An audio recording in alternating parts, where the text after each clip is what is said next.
Joining me today in the Capital TV show, Mark Dubowitz. He's the CEO of Foundation for Defense of Democracy. Mr. Dubowitz, you're most welcome in the Capital TV show. Thank you so much. I'm going to start about what you believe in. You believe that the Chinese Communist Party is running political influence operations all over America. How comes and since when? Well, actually, my two colleagues at FDD, Nate Picarsik and Emily de la Bruyere, just did a groundbreaking study on Chinese influence operations in the United States. And they actually focused specifically on the state and local level, which was a really interesting analysis about how the Chinese government is lobbying state and local governments in order to both win contracts and exert political influence at the state and local level, but also to influence the federal government. So Chinese Communist Party influence operations are expansive and extensive in the United States. What we can do about it, or the Biden administration should do about this influence? Well, I think the first thing to do is recognize what the Chinese Communist Party is doing in the US and make sure that our law enforcement officials, our national security officials, and our political officials at all levels of the government understand that this is a very sophisticated and quite ruthless regime in Beijing, and they are playing a power game not only globally but also in our own backyard.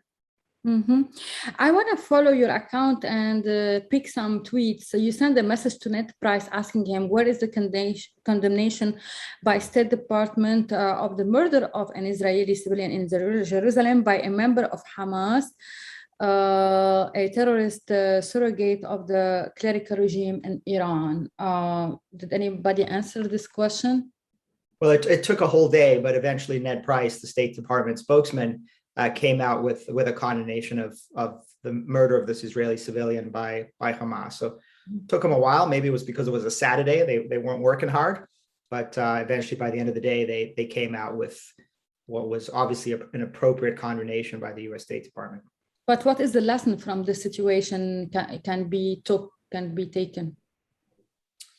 Well, I think the lesson for me is that this administration still refuses to acknowledge the role of Iran, the regime in Iran, behind many of the activities that are taking place in the Middle East. There's a real reluctance on the part of the Biden administration to point a finger at Iran. So they may condemn Hamas, but they don't condemn Iran for financing Hamas. They may condemn the Houthis, but they don't condemn Iran for supporting and arming and training the Houthis. And the same goes for Hezbollah in Lebanon, the Shiite militias in Iraq. All over the Middle East, there's Iran's deadly hand.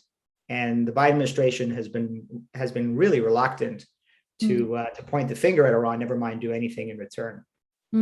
So this is why also the special envoy of Iran, Rab Mali, said in the Manama dialogue, he said, total lifting of sanctions and their economic dividends is a sufficient incentive for Tehran to get back and stick to the nuclear deal. Is this a good solution in your opinion? Well, we certainly learned, Maria, that it's not a good solution because Rab Mali was in the Obama administration back in 2015. And this is exactly what the Obama administration did back 6 years ago when they lifted and suspended sanctions. Billions of dollars flowed into the coffers of the regime in Iran. And Iran spent those billions of dollars to fund the Revolutionary Guards, the Quds Force, Hezbollah, Hamas, Palestinian Islamic Jihad, and all these terrorist proxies in the region, including providing billions of dollars of support to Bashar Assad. And all we've had is regional destruction and bloodshed, and hundreds of thousands of people have lost their lives as a result of these brutal activities. Never mind the brutal repression that Iran exercises on its own people inside its country. What do you think of the designation in Congress of Houthis as a terrorist group? There is a project led by Ted Cruz and many members of Congress. Maybe most of them are Republicans. How does this work?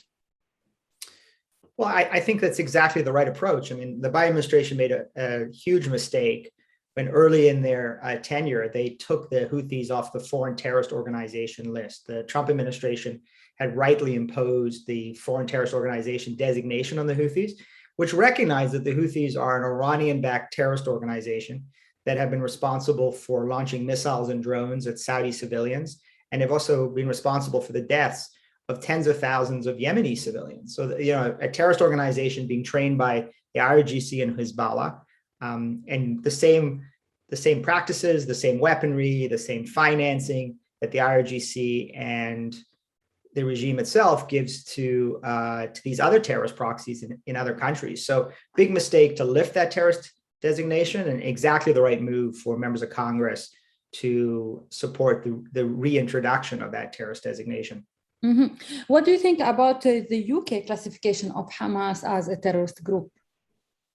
Well, again, a long time coming. I mean, many other countries have designated Hamas as a terrorist organization. And the UK for a long time made a distinction between the political and military wings of Hamas, in the same way that numerous governments are trying to make a distinction between the political and military wings of Hezbollah. Well, as we all know, I mean, Hezbollah isn't a two-winged terrorist organization. It is an organization run by Nasrallah, Hassan Nasrallah, and there is no distinction between its political and military wings. And same with Hamas. Hamas is a terrorist organization whose political wings are used in furtherance of its terrorist activities, and vice versa. So the UK should be applauded for recognizing this reality, a reality that the United States and Canada and many other countries have recognized for a long time. Mm-hmm. So Hezbollah now is controlling Lebanon. What do you think? Do you think of any scenario can be made or can help Lebanese people to get rid of this occupation? We call it in Lebanon now is under Iranian occupation. Is there any scenario, any solution, any proposal to help the Lebanese people?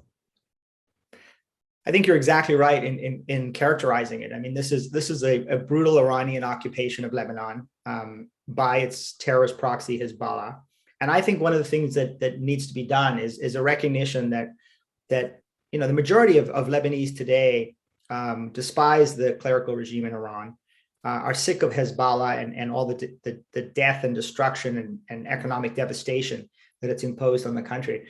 And we have to take advantage of the fact that the majority of Lebanese now are speaking out against Hezbollah in Iran. I think one of the things we should seriously consider, the US government, our allies, is supporting and funding anti-Hezbollah groups, including the Shia, anti-Hezbollah Shia groups in the North Bekaa Valley, in South Bekaa, and even in Daria. And there's increasingly indications, including in polls that have been conducted, that more and more Shia are turning against Hezbollah and recognizing what Lebanese Christians and Lebanese Sunnis have recognized for years, and that is this is a foreign occupation by a clerical regime that does not have the Lebanese people's best interests at heart. Mm-hmm. Do you think the situation is the same in Iraq and Yemen and Syria? The same influence with the same tools? Yeah, I think it's very similar. I mean, you got to give Iran credit. I mean, you got to give them credit for they run the same playbook across the Middle East, and it's really the Hezbollah model, because what they're trying to do is to Iraq and to Yemen and to Syria and to Gaza what they have successfully done in Lebanon, which is to build essentially a Hezbollah terrorist organization deeply embedded in the state structure, and then use that state structure and its resources for both political, military, and in addition, economic influence. So it's the same playbook. They're running it all across the Middle East. They're relying on the facts that US policymakers are not connecting the dots between Hezbollah and the Houthis and Hamas and Palestinian Islamic Jihad and the Shiite militias in Iraq, etc. And by not connecting the dots, we don't understand, and we fail to understand the Iranian playbook and devise measures to counter it. The New York Times said, as hopes for nuclear deal fade, Iran rebuilds and risks grow. With Iran's new administration preparing for its first international nuclear negotiation, there are signs that there will be no going back to the 2015 agreement. What is your approach on this? No, I think we're heading to an even worse situation than the 2015 agreement, which itself was a fatally flawed agreement. I think we're heading into something that I would call less for more, which will be a smaller agreement where the United States and our allies will get fewer nuclear restrictions in exchange for more economic relief. This smaller deal, or this less for more deal, I'm afraid will become the permanent deal. And the administration will tout it as some diplomatic success, and they'll talk about the possibility of now negotiating a longer and stronger deal. But there'll be no longer and stronger deal because the Biden administration is preemptively giving up its leverage and has no plan B of coercive pressure to use against the Islamic Republic. So this less for more deal will become the permanent deal. The Biden administration will brag about the fact that it now has Iran's nuclear program, quote, in a box, in the words of National Security Advisor Jake Sullivan, but it won't be a box. Or if it's a box, it'll be an ever-expanding box with a nuclear trigger, because in that deal, those restrictions will go away over time, and Iran will emerge with an industrial-sized nuclear program powered by advanced centrifuges with significant nuclear weapons capabilities, as well as billions of dollars to harden its economy against our future use of economic sanctions. That's where we're heading. And I'm afraid because we're heading in that direction, there's going to be no choice but either to accept an Iranian nuclear weapon, or either the United States or Israel are going to have to use military force to take out that nuclear weapons program. So this approach by the Biden administration is going to lead to a deal. It's going to be a very bad deal, and it's going to make war more likely, not less likely, and it'll make the consequences of that war even more severe. So I understand from you that Israel is willing to take some moves against this nuclear program, but in fact, can we see in the future any cooperation in defense between the Arab coalition and Israel to defeat Iran? No, I think there's no doubt that today many Arab countries and Israel share a common interest in stopping the regime in Iran. Both its nuclear weapons program and its regional aggression. You've seen the Abraham Accords, where Israel has come together with the Emiratis and the Bahrainis and the Moroccans and others in a pact, which is based on common security interests, is also based on common aspirations to move beyond conflict to a more prosperous and stable Middle East. I wouldn't be surprised if Saudi Arabia joins the Abraham Accords in the coming years, and certainly, a partnership between Israel and Saudi Arabia could be very powerful in countering the threat from Iran, and hopefully giving an opportunity for countries like Lebanon to move away from this Iranian occupation, and also maybe one day join the Abraham Accords, which could bring much greater prosperity and peace and stability for Lebanon.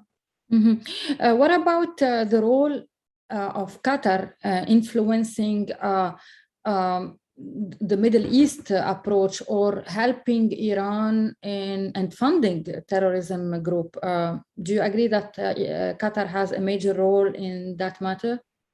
Yeah, look, unfortunately, Qatar plays a very negative role in the Middle East, not only in its partnership with Iran, but in funding the Muslim Brotherhood. One of the most significant threats to Middle East peace and stability comes from the activities of the Muslim Brotherhood across the Middle East. It's a dangerous Islamist organization, which is involved both in political influence and in terror. And, Qatar has been one of the main supporters, along with Erdogan's Turkey, of the Muslim Brotherhood. So the Qataris and the Turks are, provide what I'd say kind of a two-fisted problem. One fist is their partnership with Iran. The second fist is their partnership with the Muslim Brotherhood, all of which represents significant threat to U.S. interests, as well as peace and stability in the region. Now, Erdogan is facing a very bad situation, a crisis, economic crisis, and we see that UAE is willing to help the Turkish government to rebuild or to make a stable economy somehow. And in return, Erdogan has abandoned some of the Muslim Brotherhood's leader. How do you see this rapprochement between UAE and Turkish? Well, I understand why the Emiratis are trying to normalize relations with Turkey. They certainly are doing their best to try and achieve some kind of diplomatic resolution. I don't think it's going to go anywhere. I think Erdogan has shown his willingness to pocket major concessions and then still move on in his agenda, which is clearly threatens the Emiratis, threatens the other Gulf countries, certainly undermines U.S. interests. I think the economic crisis that Erdogan is facing is a crisis that he brought on by himself, because it is so clear, based on American court cases and other evidence, that the Turkish banking sector has been deeply implicated in massive sanctions busting with Iran, in supporting terrorist organizations like Hamas.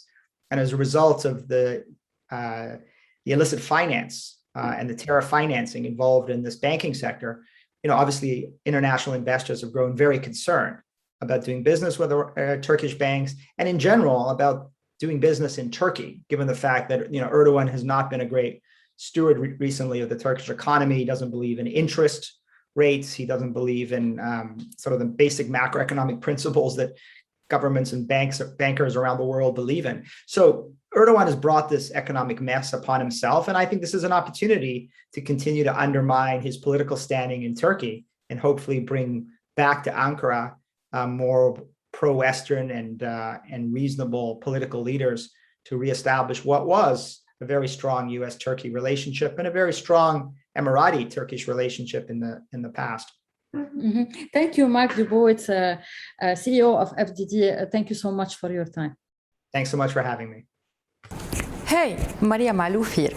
Please click to like and subscribe to Maria Malouf TV YouTube page and catch our hottest interviews and most compelling analysis. You will not get it anywhere else.